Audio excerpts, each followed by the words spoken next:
Welcome, everybody, to another episode of the Health Movement Podcast. Thank you so much for joining us. I'm Derek. I'm your host, two-sport collegiate athlete, a teacher of over 20 years, and a certified personal trainer. If you're listening to this on Spotify or wherever you get your podcast, you can hop over to the YouTube channel, the Health Movement Podcast. Would love it if you subscribed, like, comment, all that stuff you know you're supposed to do. Also, before I introduce the guest today, we are not doctors, so before you go changing any nutrition or workout program or anything like that, please consult your physician. All right, the guest I have today, I am pumped to have. This is a very, very cool guy who does some crazy stuff.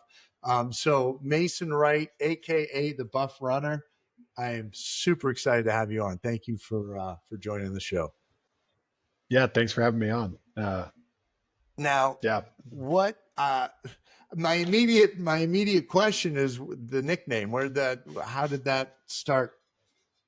I had a feeling that was gonna be the first question. I almost said something. I was like, we'll wait to see. Yeah, we'll wait to see what the first question is. But no, it's it's everyone wonders, just wants to know about it. And so I didn't give it to myself. A buddy of mine gave it to me. I used to teach at a cycle studio, like the cycling classes, like to the music.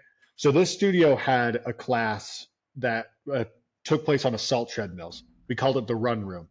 And I was one of the first trainers in that room and had a lot of fun with it. I loved it. And my classes were one of the more popular classes there. And so I always was selling out my classes. And one of my buddies started calling me the Buff Runner because at the time, I've always ran. Not always ran, but at this point I'm getting into ultramarathons and doing all this stuff. But then I also weigh over 200 pounds, and he just randomly called me Buff Runner one day, and that was it. Just stuck. Well, usually I changed my Instagram. The runner's build is not one of a lot of mass, the muscle usually. So how do you maintain bulk and run the amount that you do? Is that like a focus of yours where you're eating enough and lifting weights? Yeah, you got to eat. Yeah. That's the best way to do it. It's the only way to do it is you got to eat. Then you also have to you got to train a certain way too. You can't just you can't do it specifically if you're trying to maintain a good amount of muscle mass. Speed work has to be zone 2 has to be your main focus. Speed work has to come second. And then, or I guess third to weight training, because you got to get the whole mix. Just explain what zone 2 is to the audience. Yeah. So zone 2 is where your heart rate sits at, what is it? 60% of your max heart rate? Am I getting the number right? It's somewhere around there. It's 50, 60%. I asked the question. I was going to answer it. No, go for it. Oh, no, you can. You might be able to explain it better than I can. But yeah, it's basically a specific heart rate zone that is most optimal for increasing your VO2 max or just your cardio, increasing the amount of capacity you have in your lungs, increasing the strength of your heart. Zone 2 training is the best way to increase your endurance. It's also one of the best things for longevity. Again, I forget the actual percentage of your max heart rate, but it's just the second zone leading up to zone 5. Zone 5 is 90 to 100% of your max heart rate. And I think a lot of the times the test is how clearly and how much you can talk during the process. If you can do a couple sentences and get it out and have that sort of conversation, I feel like that's the zone 2. When you're in zone 5, you can't talk. No. Yeah, you should be able to talk relatively easily. Yeah. It shouldn't be easy, but you should be able to hold a conversation in zone 2. That's how you know you're in zone 2. Is you're breathing and you might have to take a deep breath every sentence or two, but you can still maintain a conversation for 30 minutes if you needed to. How long are you doing the zone 2 cardio in your training? It just depends on what I'm training for. I only do speed work every other week. I really don't do a ton of speed work, but that's also not my focus, is getting faster. So pretty much all I do is zone 2. So it'll be anywhere from 45 minutes to 6 hours. It just depends on what I'm training for and just what it calls for. And is it always running, or are you mixing it up with cycling or? row machine or whatever? No, it's always running. It's almost always running. Occasionally, if I like am injured, I'll hop on a bike, hop in the pool, something like that. But 99 times out of 100, it's running. When did you get started with these ultra marathons? I don't even know what they call it when you do the run around Utah that you did. Which, by the way, I saw the ad for the documentary coming out about that. I think it's July 1st that's coming out. Yeah, July 1st, the documentary. Well, we're doing the live premiere on July 1st. The documentary won't come out for another couple days after that. Okay. Probably about a week. It'll probably be the following. It would be that Saturday or the following Monday that it comes out. Okay. So I'll make sure. Usually these drop on Mondays. We're recording this on a Monday, the 23rd of June. So I'll have this come out the 30th. And then we can have it up there. So I'll give you a chance to talk about that. But I kind of derailed the question I had originally asked. When did you get started with all the ultra marathons, and when did you really start pushing yourself with this? Yeah. So I first off, I'm a diehard Patriots fan. I just saw the helmet. Love it. Second, love it. I made that. It's like a Lego thing I made with my daughter a few years ago. So I love it. Oh wait, I love it. I got to show you this too. I don't know if you can actually. And this is like a humble flex. If you can see the name on the bottom right here, can you read that? Oh yeah, that's so cool. Randy no Moss, way. Yeah, somehow I got it. They're not game worn, but they were tagged for him. So that's really cool. A friend of mine got those for me. So anyway, sorry. Go ahead. That's awesome. But yeah, so I used to weigh 285 pounds. I used to be a big defensive lineman. I had all the football scholarships. I was all state. I was all the things coming out of high school, and I wanted to go to medical school at the time. And so I was like, I got to focus on school. I got to protect my brain, got to focus on school. Yeah. And so, yeah, then I ended up changing to dental school, and I'm not a dentist though, which is hilarious. I got accepted to dental school and never went. Anyways. But yeah, so I was coming out of high school. I weighed 285 pounds and was just lifting. I knew how to power lift. I held a couple of lifting records. Like I was really, really strong. I could deadlift over 800 pounds. I could squat over 600 pounds. Wow. Like I could lift a lot of weight. And so I was like, screw it. Like let's bodybuild power lift. Yeah. What else? Like, that's what I knew. I was a football player, wasn't playing football. So that's what I did. And then I never wanted to turn down a challenge. And my wife or my girlfriend at the time, now my wife, and her family invited me to run a Spartan race with them. And so I was like, all right, why not? Again, I'm not wanting to turn something down. But I was like, if I'm going to do this, I'm going to do it. So I started training, focusing on losing weight, getting into better shape, and went from naturally just through my training. Like I was eating so much and training such a specific way for football that I naturally lost like about 10 to 15 pounds, just kind of like went away on its own. And so I was about 265 at the time. And I can pull up a picture while I explain this, but yeah, so she invites me to run the Spartan race, and I was like, okay, I got to do this right if I'm going to do this. So I was like, I got to lose some weight. Like let's shed off some pounds. Yeah. So I ended up getting down to about 240-ish going into my first Spartan race. Okay, here we go. I found the photos. Can you share the screen on here? It's on my phone. I'll show it to the camera at least. Okay. I know I don't have it on. I probably should have pulled it up on my computer. So this was me. I was still in great shape. Like I was still a football player, but this was me at about 265. This was when it's trying to fall on my face. No, I see. We can see it.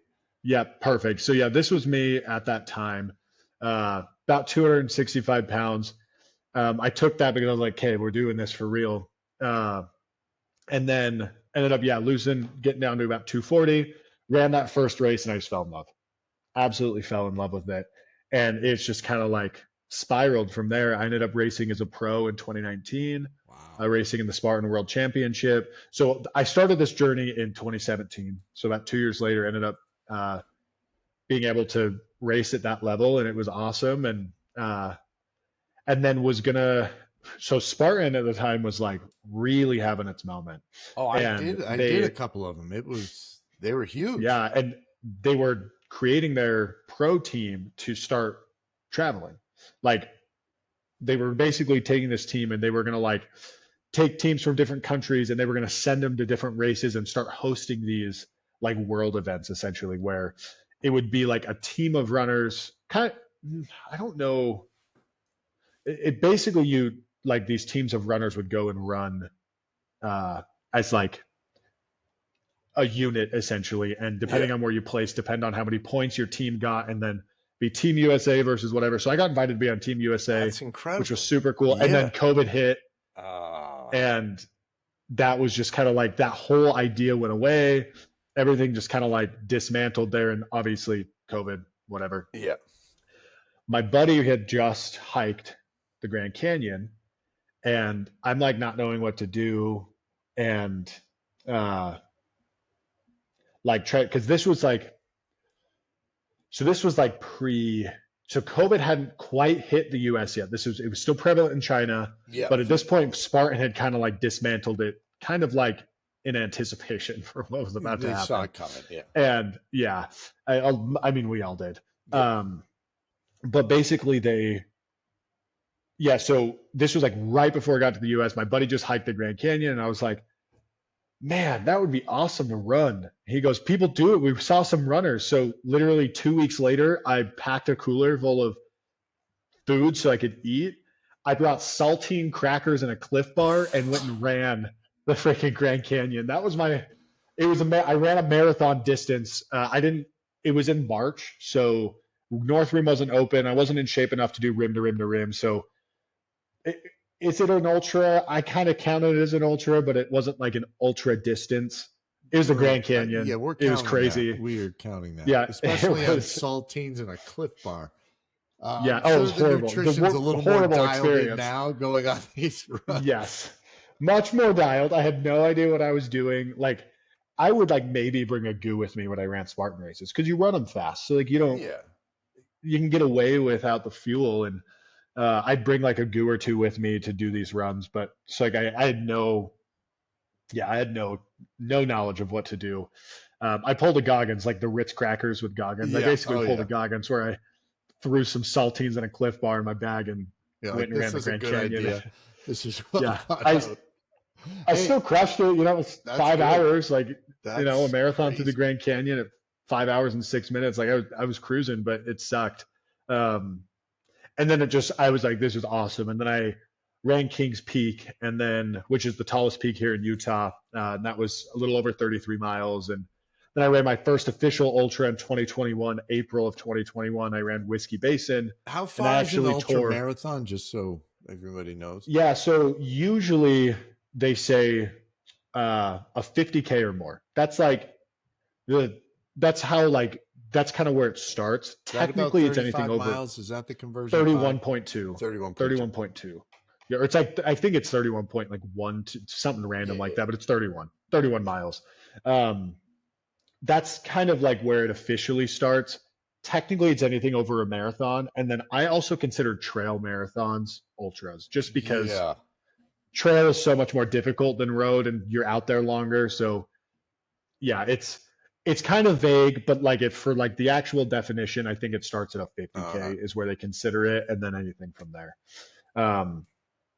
But yeah, so then I ran my first official, which was Whiskey Basin, which is it runs the entire ridge line of Prescott, Arizona, sits in like a little bowl, and you run the whole mountain range around it. It's about 60 miles. It was a 92K. And I actually tore my posterior tib. Oh. And so I was out for quite a while. Yeah. But yeah, that's kind of how it all started and then the bunch of stuff happened after that, but that was like kind of where it started. And then I got injured pretty early on, but yeah. But then he fought through. That's like, I played football for a number of years. It's a very different mentality than a runner's mentality. And I guess the way you're pushing yourself, I can see that challenge. It's so different. I just had this discussion actually over the weekend. I went on a group run with some buddies. Yeah. We went and did this really cool loop up here in the mountains. But we were talking about how I want to do a Hell Week with David Goggins. I want to just suffer for a week with him. I think it would be so awesome. Incredible. And I want to see if I can do it. Like, I want to see what I'm really made of. Like, yeah, I've done some crazy stuff, which I know we're going to talk about, but like, I want to do it. But we were talking about how like he's done, only one person has successfully done a hell week with him. And it was Tony Ferguson. And like pro football players, a bunch of pro athletes have tried and haven't made it. And we were talking about football in particular, where like you have these behemoths that are just insane freaks of nature and barely made it a couple days with him. And so we were talking about how the mentality is so different, where like in football, it's like this explosive play for 30 seconds, but you're always guaranteed a break. Yeah. You're always guaranteed. There's always a guarantee at the end of it. And I think that's where the mentality is different from running, where there isn't exactly that guarantee with running. Like, there's a finish line, but like there's so much time in between that there's like so much unknown, where football, I feel like there's so much that's known. Like and when you think about football too, the plays you're engaged in a block for a couple seconds. If it's a long, like 5 to 7 at most. So you just got to push for 5 to 7 seconds, and then, the play's pretty much over. Running, I mean, it feels like a lifetime for 5 to 7 seconds, but it's a heck of a lot longer than that for sure. So very different mentality. I played track. I ran track, played football in college, but I did the hurdles in just the straightaway. I did not like, I do the 400s, and I do like, if we had relays, I'd throw the hammer throw, things like that. But the 400, 800 looked like a nightmare. And then you get the 5K, 10K races. And I'm like, yeah, no, that is. If I went back and told high school Mason what I was doing, he would probably just punch me and walk away. I was a thrower and a football player. And now you're the complete opposite. You're like a cross country star. It was pretty much. Pretty much. Well, literally, that's what you've been doing. So that's a really cool story. It was really your wife, now your girlfriend at the time, her family kind of invited you into that world, and it just stuck. It's just, if only they knew they opened Pandora's box. Yes.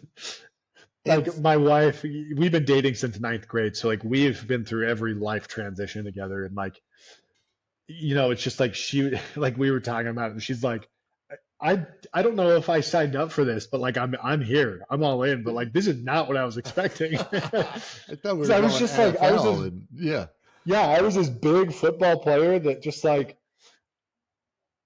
I was just a big football player and just like wanted to work out and like stay healthy. And I ended up turning into like, and then when we ran these Spartan races, she was like thinking, I'll just run some Spartan races. Little did she know that I was going to do what I'm doing. Yeah. And she'd be worried for my life 24/7. But she's your camera woman, right? She's with you on these things sometimes? No, not all. She's almost always on the sideline. She's almost always like at my races, at my events. But most of what I do, like, yes, she is my number one. Like she is my number one across the board. But like all the filming, everything that you guys have seen, like I do the filming or my buddy does the filming. Okay. I thought on one of the reels she was talking to you while you were running around there, but maybe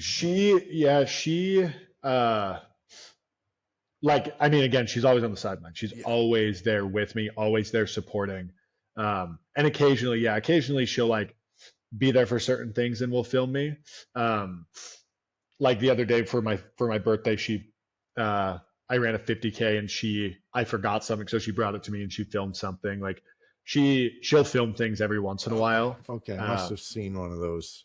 I use it as content because it always makes great content because there's always funny dialogue and engagement. And that's the good stuff, it's she's not like a dedicated camera person though. Oh yeah. No, I didn't think she was running next to you, but that's fine. So it's her fault that you're doing all this stuff, so that's good. Yes. That's fun. And are you training other people? Are you helping people in that regard? Do people come to you? Yeah. So I'm a dietitian, and I work with athletes. Okay. I work with a bunch of ultra runners, And you helping tell with their them before a nutrition. race, just saltines and Z bars, and you're Yeah, good to go. that's all. Yeah, that's all you need. Just a packet of saltines, you'll be fine. There you go. Yeah, no, I do a whole bunch of nutrition coaching.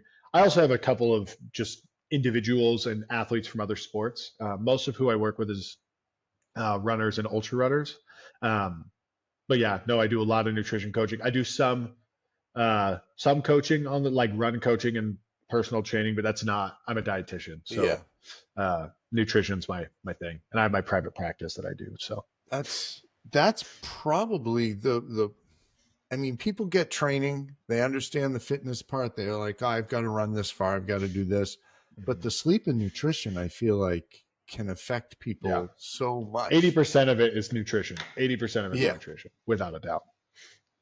What got you into? When did you pivot from that or to I've that? always been into nutrition. Like I wrote my football team's meal plan in high school. Did you? I love nutrition, and I always just thought of it as a hobby, and it was so funny because even in dental school, not in dental school, when I was getting ready to go to dental school, I was thinking about the research that I would do, because there's like research and stuff you got to do when you're in med school and dental school. And I was like, well, I want to see how certain types of nutrition impact the dentin layers and the enamel, and like how it actually impacts like the actual structure of the mouth. And like I wanted all the research I wanted to do was centered around nutrition, and I wanted to open a nutrition clinic centered around like my dental practice, and like everything was always nutrition. And it was just so funny because I went through the whole application process for dental school, and then I was like, what am I doing?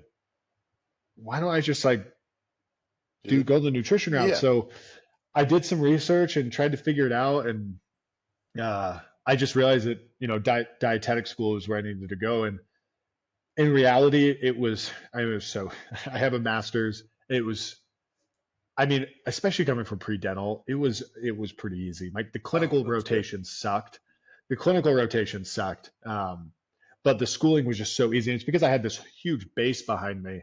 And so I basically stepped into school with this immense amount of knowledge.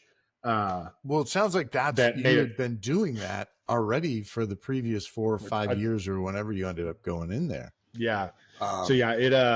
It made school really easy, which was nice. Again, clinical rotations sucked, but outside of that,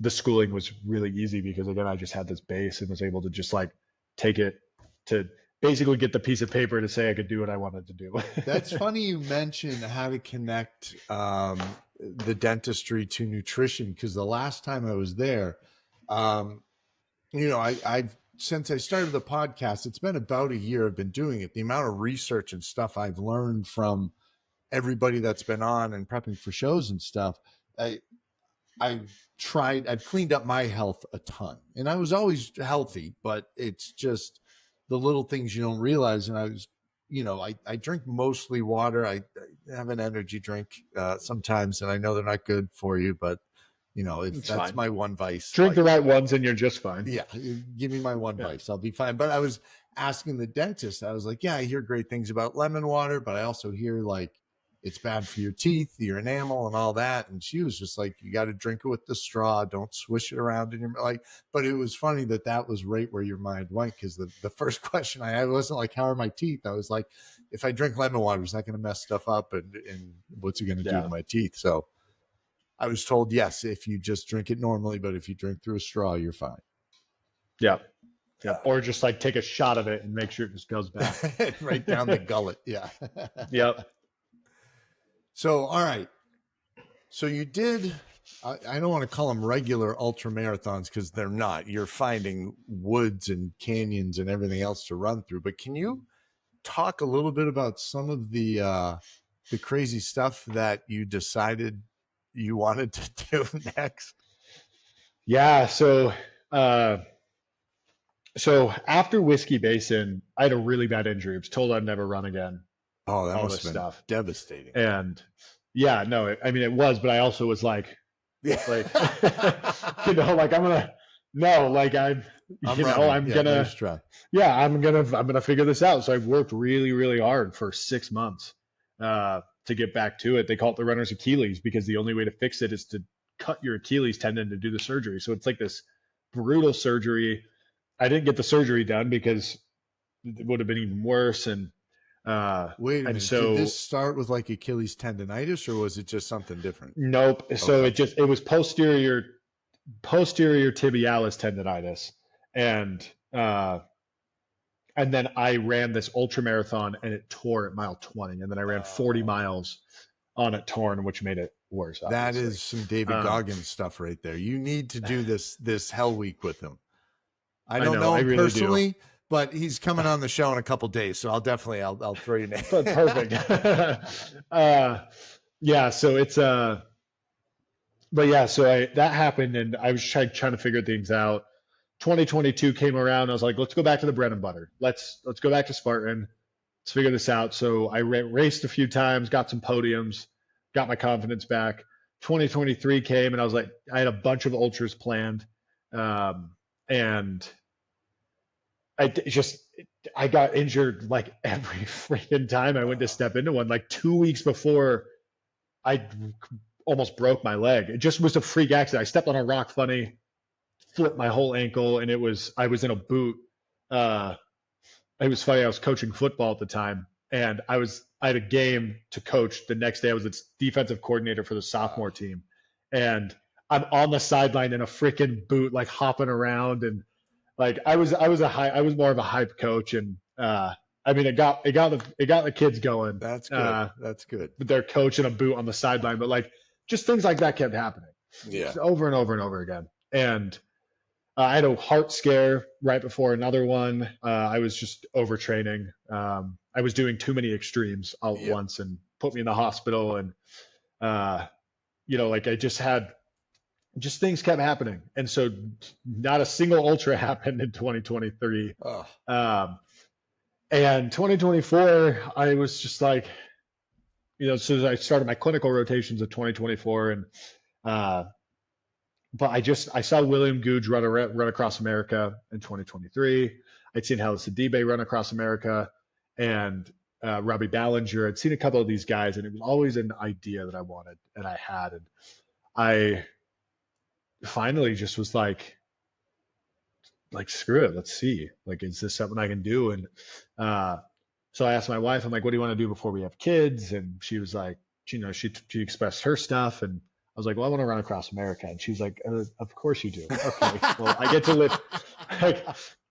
live in, and I've been, in this time, I'm still doing like all my crazy stuff, but it's just a lot more like on the mellow side. Yes. Just a lot of exercising, a lot of working out. Still doing races, just smaller distances, not ultras. And then, yeah. And so at that time, I was like, okay, I'll figure this out. But she was like, I got to live in Miami if you're going to do this. So I was like, okay, I'll run to Miami. Perfect. So the route was running from Seattle to Miami Beach. And obviously I haven't run across America yet, but yeah, the route's Seattle to Miami Beach when I do it. But I was like, I got to get ready for this. The longest possible route too. Yeah. Well planned. Yeah. Well planned. You got to do it. If you're going to do it right, Exactly. No one's done that before. So, the first to do it unless someone beats me to it. But yeah, basically I'm like, at this point I'm like, okay, well, I got to start doing stuff if I'm going to freaking do this. Yeah. So I start planning all this stuff. I planned this Ultramurph. I planned running. And these are all ideas. I'm just writing them down. Ultramurph, run across Utah, doing all these other just like ultramarathons, runs, all these different things here and there.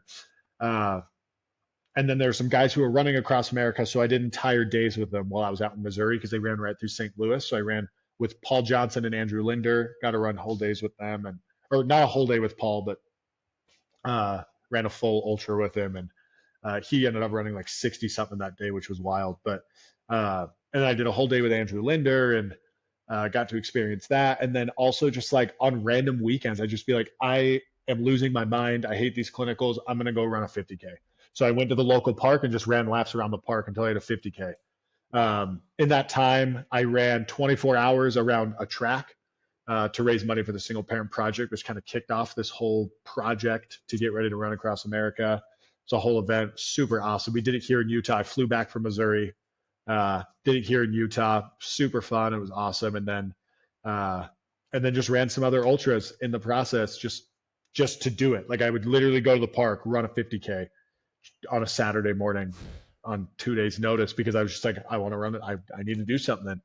And I ended up running 6 ultras in 6 months. I ran my second official ultra, only my second official ultra. Leaving Missouri, I went from living at 400 feet in elevation to running an ultramarathon in what was the city? It was in Colorado. It was at 10,000 feet in elevation. Oh, that's a difference for sure. Yeah, I went from 400 to 10,000, which did not work very well. No, it sucked. I couldn't breathe. I got it done. It was a lot of fun though. I went out skiing a couple times to Colorado, and I just noticed skiing is very different. You know, that elevation, that kicked my butt, and I wasn't running an ultra marathon.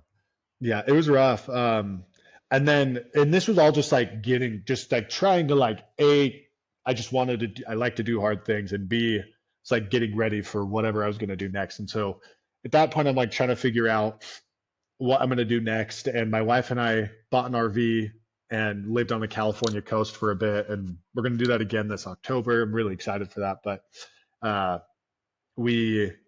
like trying to figure out what's next. I'm like, should I just run across Utah? Like, it's on the list. Yeah. I don't really have anything planned. Like, my Saturday's free, so let's. Yeah. Can I figure this out? And so I sat down and tried to figure it out. And my wife, her one thing, she's like, I'm not paying for it. Just because I've been in school and like she's been the one paying for everything. Yeah. Like, and I was like, all right, fine, bet. And so I was like, I'm going to make this happen. And I really put myself out there and like went all in on this. And I started training when we were living in California, and started trying to work with sponsors, and ended up making it happen financially. And 7 months after I decided to do it, we hit the road and started running across Utah. I am so excited to watch this. I think more so because I don't ever want to say you can't do something, because that's just the wrong mindset to have. But that is so far out of my comfort zone that that's going to be so what was that experience like, just planning all that out and because it sounds like you kind of took that on your own. Yes, I did it pretty much all by myself. I got some help closer to the end from my crew as a crew got together. But yeah, I pretty much did the whole thing on my own. Between building my private practice, studying for my boards, and then this, I was working 90 hours a week, because I was working almost 40 hours a week just planning this run. I spent 90 hours alone just making the route. Wow. And then I had meetings with sponsors, the emails, all the planning. Like, it was so much work for months on end to make this happen. Plus, all the training, and, I'm training for 20 to 30 hours a week, and all while like Utah doesn't have the best air, and it's just, we have what's called inversion, and air gets trapped. We live in a bowl. We have big mountain ranges around us. Yep. We live in a bowl. And so the smog layer that everybody has in every city, it gets trapped in Utah in the wintertime. And the day that we moved back, so I went from Missouri, which had great air, to the California coast, which also has great air. Yep. And then overnight, we ended up having one of the worst days. The AQI was the worst it was. The only other place that had worse air was India. And wow, I didn't realize it was that bad. It was just a really, really bad day. There were like these random days that it happened. But that happened, and I have really bad allergies.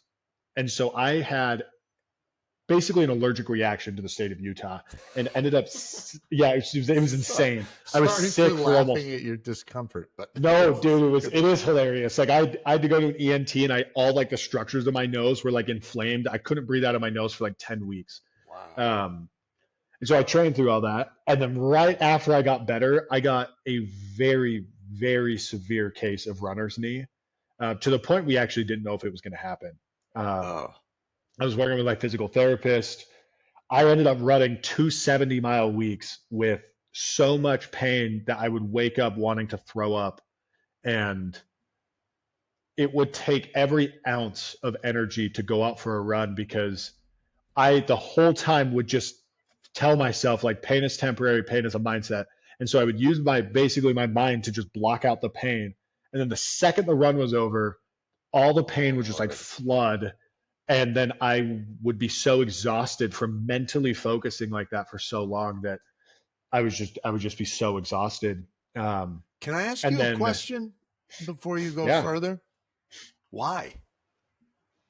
What's the motivating for why are you pushing yourself? I'm not saying it's a bad thing. I think it's awesome, but I want to know. Yeah, there's a lot, man. Like my why before was a lot different than my why after. I learned a lot about myself running across Utah. But before it was just kind of the like, this is like I still have trouble describing why and how, because I feel like the why and the how kind of go hand in hand. And I've always kind of struggled to verbalize it. But part of it comes down to because I can. Like, we can. So why not? And, we're doing this all for the single parent project. And like, for me, it was like, I have this goal and I'm not going to quit. So like, we're just going to keep going. We're going to keep pushing. We're just going to continue through this, A, because I can, and B, because like, basically my whole mission behind Run Across Utah was what I went through is representing just a fraction of the work that single parents put in every single day. Single moms, single dads, like they wake up, it doesn't matter how tired they are. It doesn't matter. It does not matter their situation. They don't get the choice to get up and do it again. There's no choice. I got the choice every day to wake up and suffer through that pain. I could have at any moment just said, nope, I'm done. Same thing running across Utah. Yeah. At any moment I could have said, I'm done. I could have been on day 6 and no one would have said anything. No one would have cared that I quit when I was in as much pain as I was in. Everybody would have been like, wow, congratulations, you ran 270 miles. But that's not what this was about. This was about showing the amount of work that the single parents put in, and that this is still just a fraction of it, and that they don't get a choice. I got that choice every single day to get up. And so that was like my motivating factor as to like why I would continue. That's was like awesome. The motivation behind it. That's a great why right there. Yeah. But yeah, so it's just, we ended up deciding that it was best to take 2, and this was about 6 weeks out. We decided to take 2 weeks of no running. I got in the pool. I ended up in a 2-week period. I ended up biking like 200 miles and swimming like 10 miles. And plus just all the other like weightlifting and everything that I was doing. And did that over the course of about 2 weeks. And then just jumped kind of right back into it. We were just doing 40, 50-mile weeks. I did not get the opportunity to train correctly for this. I was sick and injured for 23. It was a 23-week training block. And I was sick or injured for 19 of them. Wow.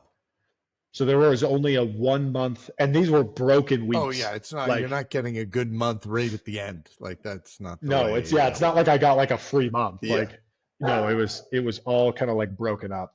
And so yeah, it was rough.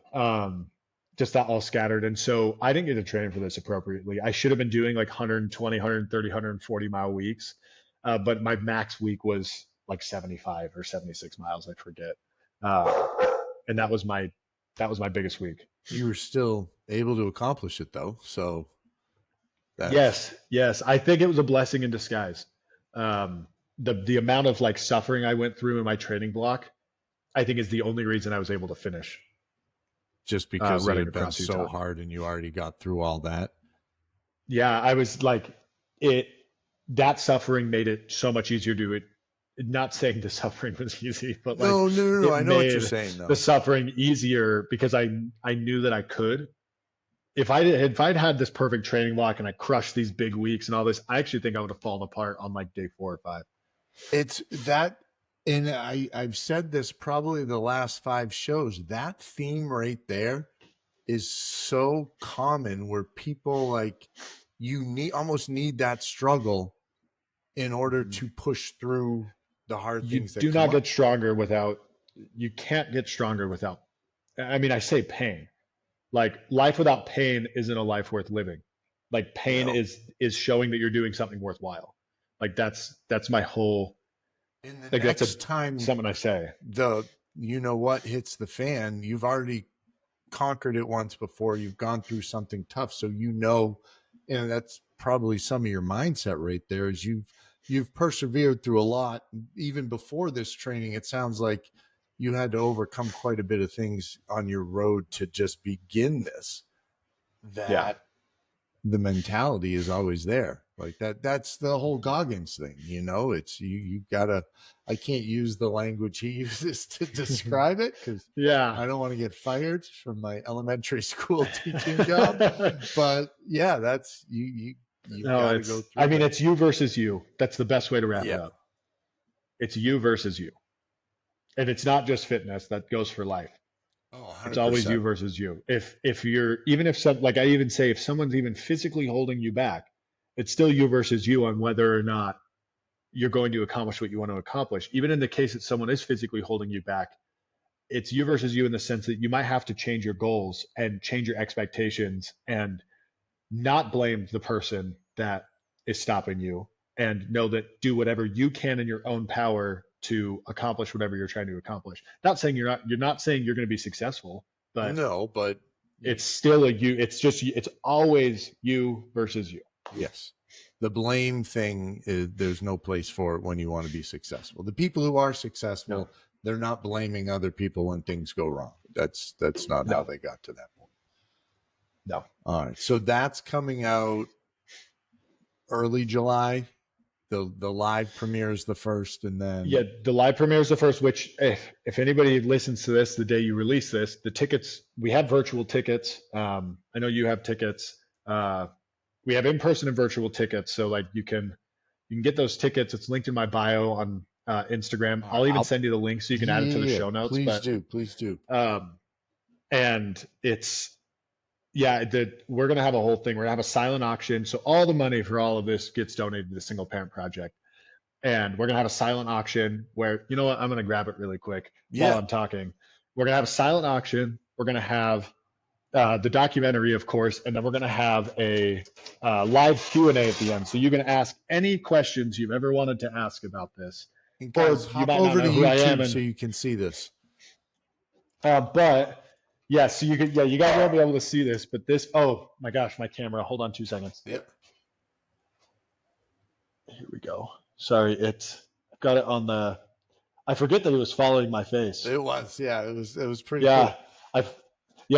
So this is not all the license plates, but a good handful of the license plates in the shape of the state of Utah. We're going to be auctioning this off. We're going to be auctioning this off at the live premiere. Now, did you go to like a parking lot and just jack those off people's cars, or where did those license plates come from? No, so these were all on the side of the road. I guess I'll just keep holding this here for a second. These were all on the side of the road. I had one plate. Where is it? This one. This is the only plate that... it was this one. My bad. This is the only plate that I didn't find out there. These two like twin brothers that were they were like 20 years old. They came and just like found me on the route and were super stoked. And this became like a trend, finding these, because on the first day I found 9 just on the side of the road. I don't think I've ever. Well, I guess I don't run on the side of the road very often on highway, but I didn't realize there were that many. I wanted to find like a 5 the whole run, and I ended up finding 27 and a half. So and a I half. found yes, I found half a license plate, but uh, yeah, so these were literally just on the side of the road. Most of these were like, you can see this one is like completely demolished and like split in half, and a bunch of these I had to like physically pry open with my hands so I could actually, like, you can kind of see this one here. Oh, I had to like that? pry them open to do the whole thing. And but yeah, like they were just on the side of the road. This one's really cool because we think it's from the 1960s. We did some research to try to figure it out. It's completely rusted out. But yeah, they were just literally on the side of the road. That's awesome. Yeah, no, it was super cool. And that's definitely a one of a kind souvenir. I don't even know the right terminology for it. But I don't either. Like it's yeah, we're auctioning it off, and the money will go to the single parent project. I also made this with my bare hands. I like took wires and had to twist all the license plates together and do the whole thing. So it's you also have that aspect, but yeah, and I still have some license plates for myself, but that's a yeah, cool that'll little be memento. Yeah, and it's also just cool, like, it's even just a cool, even if like you don't tie it to me, like it's still a cool thing to hang up in your garage or like, oh yeah, I like all those license plates of Utah too. Was that your idea, yeah, or was that somebody else? Yeah, no, that was my idea. We were going to do some other things with it, but I decided like once I put it together, like I have my trekking poles. The one trekking pole that broke on day 8, I was actually going to include this in the mural because this is like it fully snapped. Oh. I was going to include that like in the license plate mural. I've been calling it a mural. It's not a mural. The license plate thing. We can call it. I was going to like have it be structured, like part of like the actual physical structure of it. But once I got this put together, I was like, that's just like, it's so cool as it is, and so I just left it alone. That's awesome. So, do you have a plan for what's next? Like, is there another? Yeah, dude, I don't know what's next. Like a week after finishing the 421 miles, I ran the Salt Lake City Marathon in 4 hours, which was super awesome. A breeze. Yeah. No, oh my gosh, it was so hard actually. Oh. This was a really interesting experience. So I obviously was like in shape to do it. Yep. I was kind of playing it by ear. I recovered so unbelievably fast. It still blows my mind. And I just was like, my wife, it was like a couple days after I finished. And I was like, I was thinking about it. And then my wife goes, hey, you should run the Salt Lake City Marathon. And I went, all right. And then I signed up. And I don't know. I think she was joking and like not joking. But I was just like, all right, I was already thinking about it. Screw it. I'm going to sign up. So on, that little bit of notice, I went and ran it. And it was so weird because cardiovascularly, like I could have ran faster, but I physically couldn't move my legs fast enough. Oh, I got you. Because I just had such a lack of stability in the muscles of my legs. It was a really awkward, really weird feeling. But yeah, then about a month after that, I did the Ultra Murph where I did 7 Murphs in 12 hours. Yeah, that's when I first saw you, was putting that reel up there. I'm like, oh, I got to talk to this guy. That is awesome. Yeah. And for anybody who doesn't know what a Murph is, you wear a 20-pound weighted vest and then you run a mile, 100 pull-ups, 200 push-ups, 300 squats, run another mile. And I did 7 of those in a row in 12 hours. That was brutal. Again, not like I didn't really train for it. I just kind of showed up and did it. I've done one of those, and we broke up the pull-ups, squats, and push-ups into like groups of whatever it was, 20, 10, 15, 10. I did it partitioned as well. So I did the first 2 Murphs unpartitioned, and I was like, there's no way. I can't do this. Like I won't. I'll make it like 4. So then I ended up partitioning where I would do 5, 10, 15. And I would just go back and forth. 5, 10, 15. My wife, that's probably where you saw a lot of the stuff from my wife. My wife was there the whole time. She was there counting every single one of my reps, filming, taking photos. That's awesome. That's a so she was there. Wife right there. Yes, she went and got us food. She hung out for the whole 12 hours. Yeah, just sitting there in a gym alone, just like basically the two of us. It was really fun though. And then yeah, from here, like I just kind of have been playing it by ear and letting my body kind of. I'm just like, why stop? Like, well, I was gonna my say, body like feels good. I imagine you can relax, but you don't strike me as the person who's going to be like, all right, I'm done. Like Yeah, well, there's and no that's what like finish line. I planned on taking 2 months off, and I got done, and then like I was like, why? I don't. If I need to, I will. Yeah. That's a different thing. Like if I was completely broken, yes, of course I'm going to take the time off. Like, and that's kind of where I'm at now. Is like, I guess I'm just going to keep going, and we'll see what happens. So this one's on the fence. I'm not 100% sure if this one's going to happen, but I'm planning on running the entire Sawtooth Mountain Range with my friends, which is 56 miles here in just a couple of weeks. And then like 2.5 weeks after that, I'm going to run the Trans Catalina Trail, which is the entirety of Catalina Island off the coast of LA, or Long Beach, I guess. How long is that Um, that loop? 40 miles. That one's 40 miles. That's got to be where I don't know where that is in California. Where is it? Is Yeah, it north, so south? it's basically just right off of LA. Oh, okay. Yeah, it's off. Obviously, it's not LA, but like it's the LA it's area. in that It's area. off. It's like you fly into. We're flying into Long Beach, but you can also fly into LAX and take the port from there.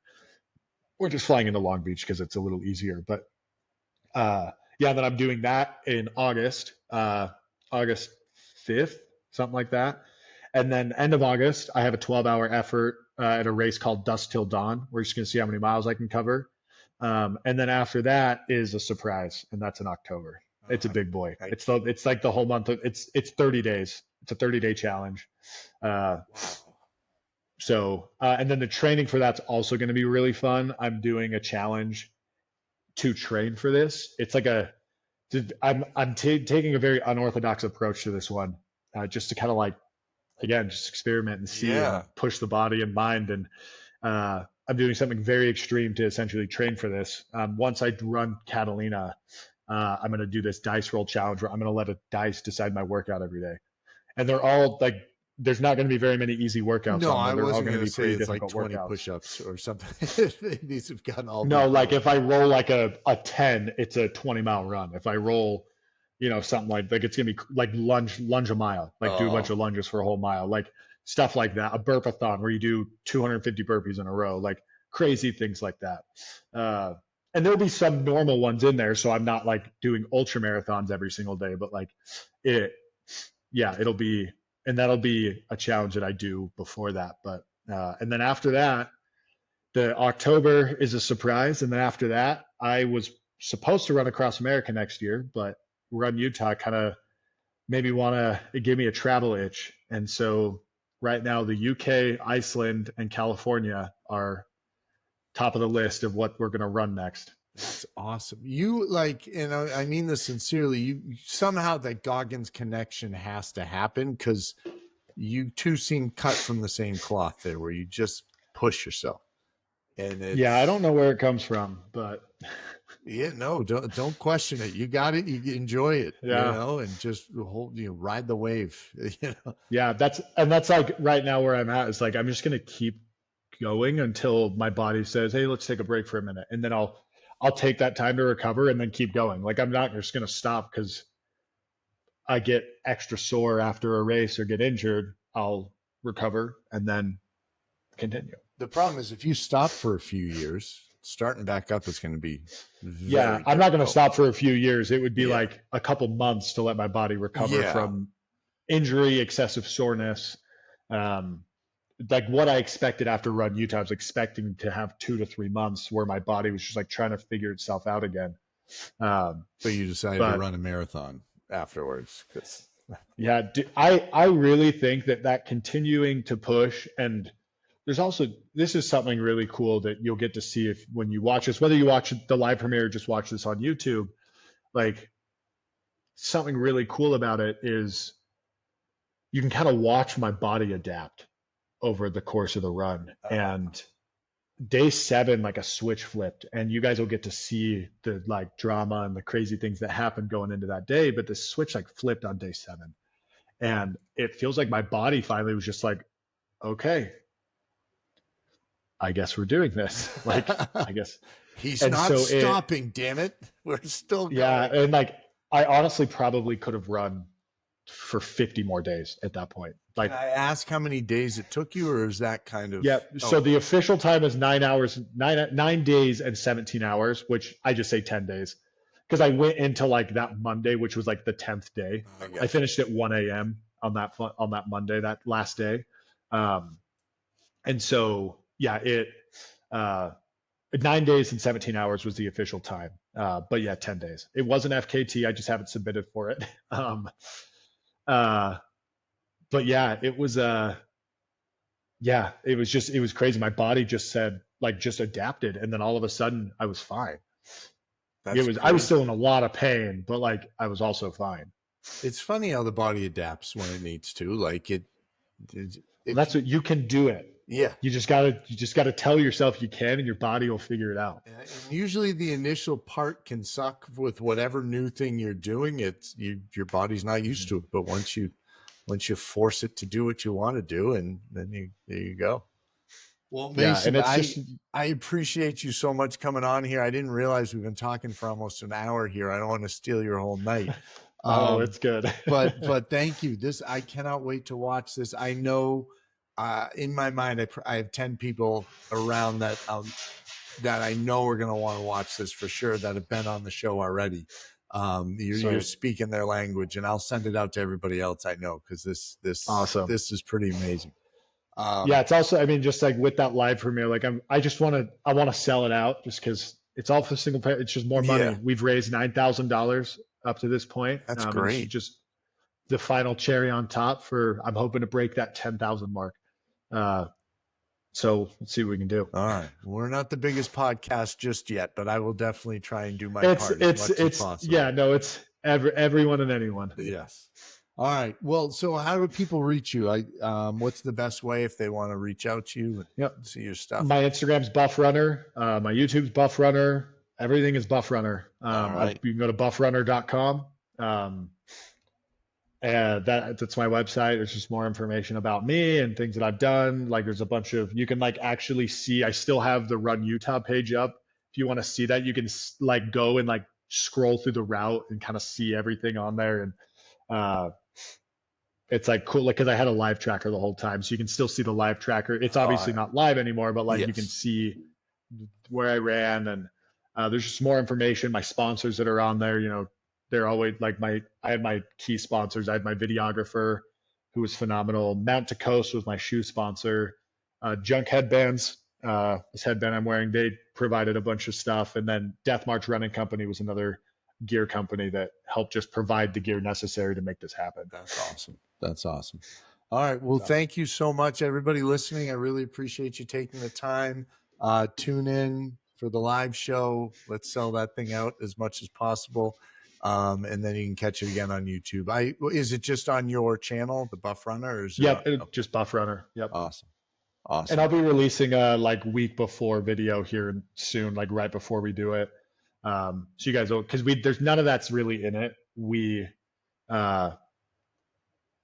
of that is really in it. The like pre-work coming into it. So I have a separate video that'll kind of explain that before. I need to finish editing that. I need to do that. Awesome.